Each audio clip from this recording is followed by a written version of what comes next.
Kullu bid'atin dhalalah wa in ra'ahan nas wa hasanan. Setiap bid'ah sesat meskipun pandang baik oleh manusia. Artinya bid'ah itu sesuatu yang baru sama agama yang enggak ada contohnya. Kita tanya kepada mereka, mana dalilnya, mana contohnya? Enggak ada.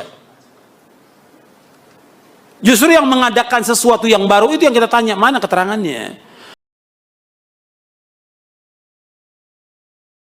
Kan wahya muqassimat ila bid'ah wajibah wa bid'ah muharramah wa bid'ah mandubah wa bid'ah makruhah wa bid'ah mubahah. Menurut Syekh Izzuddin Abdus Salam, bid'ah itu ada kalanya wajib, ada kalanya haram, ada kalanya mandub sunnah, ada kalanya makruhah, ada kalanya mubah.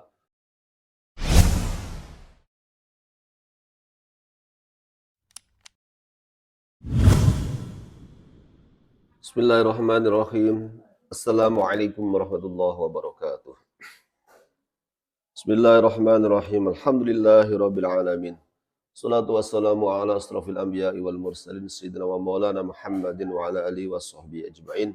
Wa ala nabiyyi sallallahu alaihi wasallam. Ala wa iyyakum wa muhdatsatil umur fa inna syarral umuri muhdatsatuha. Wa kullu muhdatsatin bid'ah wa kullu bid'atin dhalalah amma ba'du. Para pemirsa,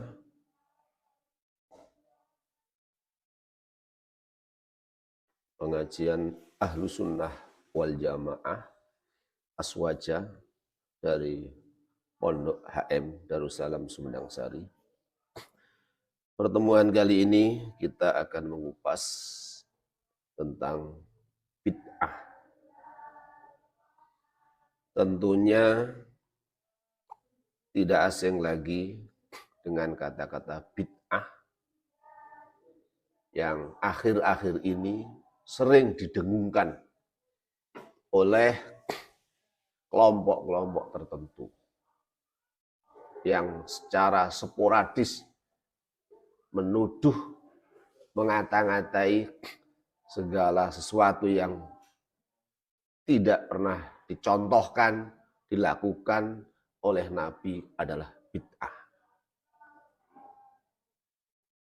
Dan jeleknya lagi, meskipun hal yang dikatakan itu benar,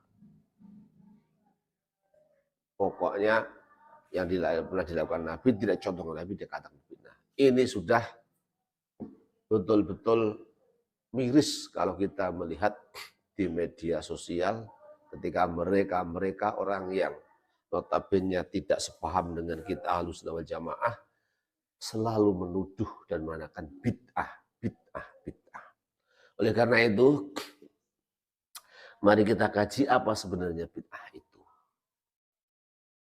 Kalau kita melihat apa yang pernah ditulis oleh Hadratus Syekh Hasyim Asy'ari dalam kitab beliau yang diberi nama Risalah Ahli Sunnah wal Jamaah, pada halaman 6, beliau pernah mengutip dari Syekh Zuruk atau yang mengatakan Zaruk,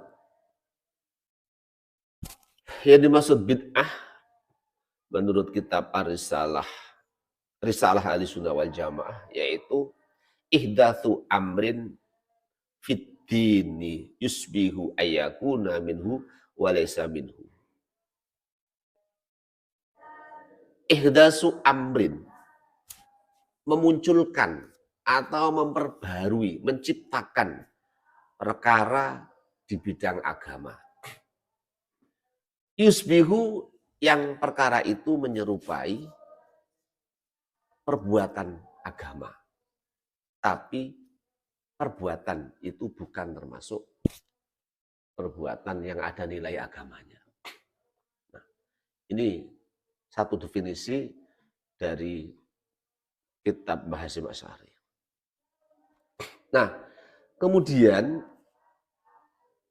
mengapa bid'ah ini sehingga menjadi ramai diperbincangkan dan dibuat istilah yang sangat kental di negeri kita, menuduh kelompok-kelompok yang mungkin tidak sejalan, tidak searah, itu dikatakan bid'ah.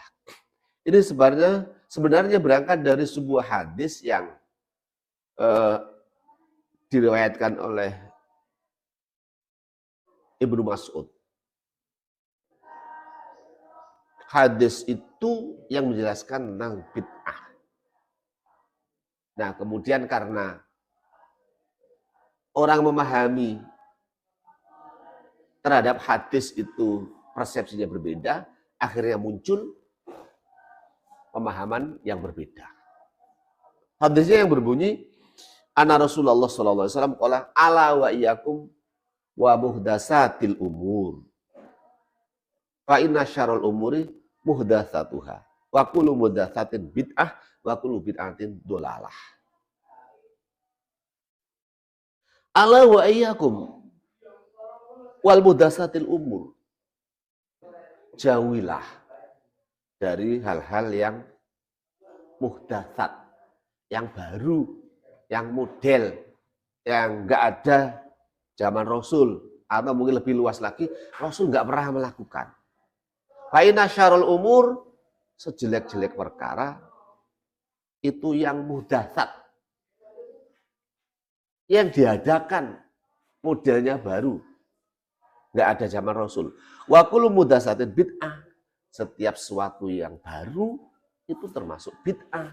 Yang model enggak dicontohkan Rasul itu bid'ah. Wa kullu bid'atin dhalalah, dan setiap hal yang model yang baru ini adalah sesat.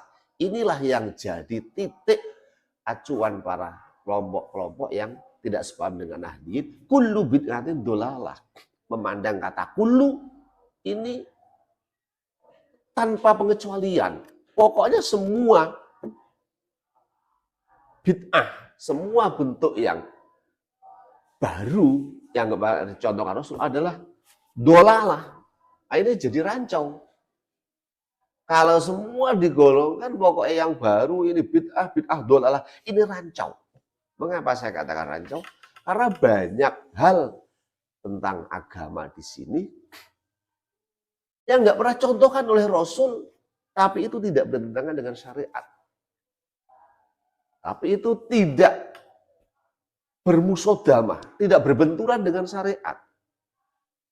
Karena memang wahyu itu, Al-Quran, ini sudah tidak turun lagi. Nabi sudah meninggal, Nabi sudah tidak ada.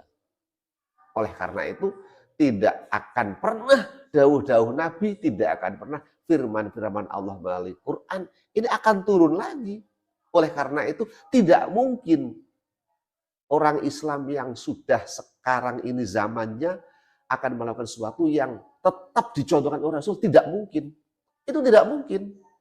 Mengapa tidak mungkin? Ya karena wahyu sudah terhenti. Dawuh Rasul yang di situ hadis, baik fi'li atau qauli atau takdir, sudah tidak akan lagi ada. Oleh karena itu, zaman sekarang tentunya ada model-model baru yang di situ tidak masuk kullu bid'atin. Mohon maaf saja, di antara kita banyak yang menggunakan media ini, HP. Di sini banyak ratusan bahkan ribuan kitab bisa masuk, bisa kita pelajari, bisa kita baca. Nah ini zaman Rasul nggak ada. Dan ini benda ini juga bisa untuk sarana untuk beribadah. Misalkan ini kita isi kitab ribuan. Kita pegang HP atau bahkan baca Quran, di antara teman kita ada yang sholat sambil megang HP yang isinya Al-Quran. Ini juga perkara bid'ah, bentuk bid'ah.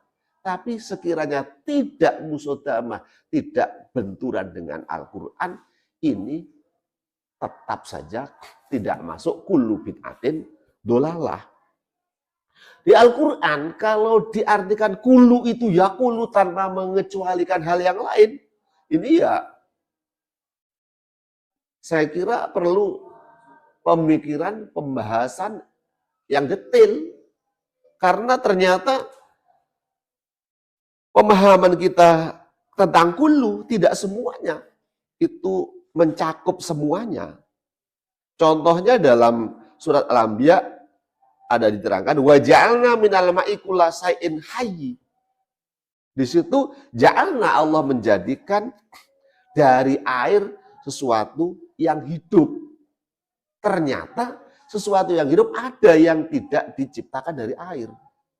Jin, malaikat, Ini kan sesuatu yang hidup, tidak diciptakan dari kulasain hayyin. Jadi segala sesuatu itu tetap ada pengecualiannya. Nah, kemudian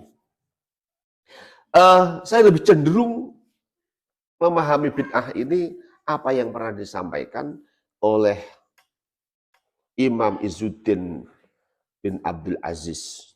Beliau adalah ulama terkemuka dalam mazhab Syafi'i. Syekh Izzuddin mendawuhkan bid'ah adalah al-bid'atu fi'lu ma lam yu'ad fi ahdi Rasulillah sallallahu alaihi wasallam. Kata beliau, Syekh Izzuddin mengatakan bid'ah adalah fi'lu ma lam yu'ad fi asri Rasulillah. Melakukan sesuatu lam yu'ad yang ketika zaman Rasul itu tidak pernah dikenal, tidak pernah terjadi. Jadi saya ulangi, bid'ah menurut Syekh Izzuddin bin Abdul Salam melakukan sesuatu yang zaman Rasul tidak pernah dilakukan atau tidak dikenal, lam yu'ad. Contohnya apa? Banyak sekali. Sering saya katakan di antara contoh yang paling real di situ pembukuan Al-Qur'an. Jadi ketika pada masa Khalifah Abu Bakar, atas prakarsa Sayyidina Umar, ketika saat itu melihat para penghafal Al-Quran sudah pada meninggal, banyak yang meninggal, Umar mengusulkan kepada Abu Bakar. Saat itu Abu Bakar juga mengatakan, apakah kita akan melakukan apa yang tidak pernah dilakukan oleh Rasul? Nah, mungkin Abu Bakar juga, saya yakin beliau dengan hadis ini sangat memahami. Apakah kita melakukan sesuatu yang tidak dilakukan oleh Rasul ya Umar? Nah, kemudian Umar terus-menerus menyampaikan hal itu atas kekhawatiran ketika para hufadzul Quran meninggal. Oleh karena itu, dilakukanlah ketika zaman saat itu Abu Bakar setuju atas prakarsa Umar, panggillah Zaid bin Sabit hubungan Al-Quran. Itu contoh real. Yang lain masih banyak lagi. Nah, oleh karena itu, definisi bid'ah menurut Izzuddin bin Abdul Salam ini perlu kita kembangkan berikutnya. Karena beliau tidak hanya itu ditambahkan, wahya muqassimatul bid'ah wajibah wa bid'ah muharramah wa bid'ah mandubah wa bid'ah makruhah wa bid'ah mubahah. Menurut Syekh Izzuddin bin Salam, bid'ah itu ada kalanya wajib, ada kalanya haram, ada kalanya mandub, sunnah, ada kalanya makruhah, ada kalanya mubah. Bahkan bid'ah mewujudkan perkara yang baru, ini ada yang wajib, ada yang mubah, ada yang haram, ada yang sudah tinggal. Seperti apa bentuk bid'ahnya itu? Kita contohkan saja sekarang yang sering dituduhkan bid'ah oleh kelompok-kelompok di luar Nahdliyin. Orang mengadakan yasinan, tahlilan, ziarah kubur. Mereka mengatakan ziarah kubur bid'ah, bahkan ada yang mengatakan musyrik, yasinan malam Jumat bid'ah, mulutan bid'ah. Kita ambil satu contoh saja. Tentunya mungkin kita tidak pernah dengar riwayat kalau saat itu Nabi ketika ada orang meninggal, kemudian 3 hari, 7 hari, dan seterusnya mengadakan yasinan bareng-bareng, datang, ngumpul, masyarakat. Intinya tidak pernah. Tapi coba kita lihat sisi baik dari apa yang dilakukan oleh masyarakat Nahdliyin di Indonesia. Misalkan yasinan. Setiap malam Jumat, Nahdliyin Indonesia mengadakan yasinan. Orang datang yasinan itu apa yang dilakukan? Saya yakin dzikir. Saya yakin itu ada sedekah dari tuan rumah. Saya yakin ada silaturahim. Nah, itu ada semua di yasinan.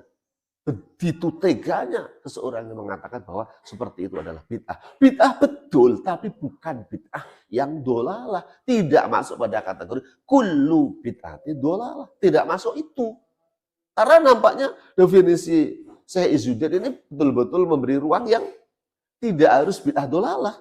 Karena ada yang wajib, ada yang sunnah, ada yang makruh, ada yang mubah. Tinggal arahnya perkara baru itu kemana. Kalau memang arahnya haram, berarti dia menjadi haram. Kalau arahnya sunnah, dia menjadi sunnah. Jadi itulah pengertian tentang bid'ah. Oleh karena itu kita secara umum berislam, secara umum memahami Islam, berislam, beragama Islam, Ini jangan terlalu sempit pemahaman, jangan terlalu tekstual. Kalau hanya tekstual, kita ya itu hasilnya membid'ah-bid'ahkan orang lain, bahkan mengkafir-kafirkan orang lain. Karena wahyu tidak turun lagi, tidak fleksibel, nggak berkembang. Hadis juga demikian, sudah nggak ada lagi. Sementara bentuk amaliyah, fi'li ataupun qauli, bentuk amaliyah ini terus berkembang. Kita tidak mungkin akan berpatokan pada isi Al-Quran saja tanpa dipadankan dengan penjelasan Al-Quran, dengan penjelasan hadis, hal-hal yang baru. Tidak mungkin, karena sudah tidak ada lagi hukum tentang itu. Misalkan jual beli online, beli pulsa, dan sebagainya. Ini harus kemana? Dikembalikan kepada Quran yang menerangkan tentang jual beli online, nggak ada. Jual beli pulsa nggak ada, dan hal-hal yang terkait yang bentuk transaksi yang modern yang nggak ada dalam Quran dan yang nggak ada dalam hadis. Ini tentunya perlu pengembangan. Nah, itu semua hal yang baru. Kalau kita fokus, kita katakan kul dolalah, ini sudah dolalah semua. Transaksi melalui online dolalah. Kalau kita hanya berpegang pada bid'ah itu dolalah. Oleh karena itu, bagi saya lebih cenderung apa yang dikatakan oleh Syekh Izzuddin Abdussalam, bid'ah itu ya macam-macam pembagiannya sesuai dengan konsekuensi hukum yang masyhur, ada wajib, ada sunnah, ada makruh, ada mubah, dan lain sebagainya. Itu saja disambung tentang bid'ah pada pertemuan yang akan datang. Allahumma waffiq ila aqwamit thoriq. Assalamualaikum warahmatullahi wabarakatuh.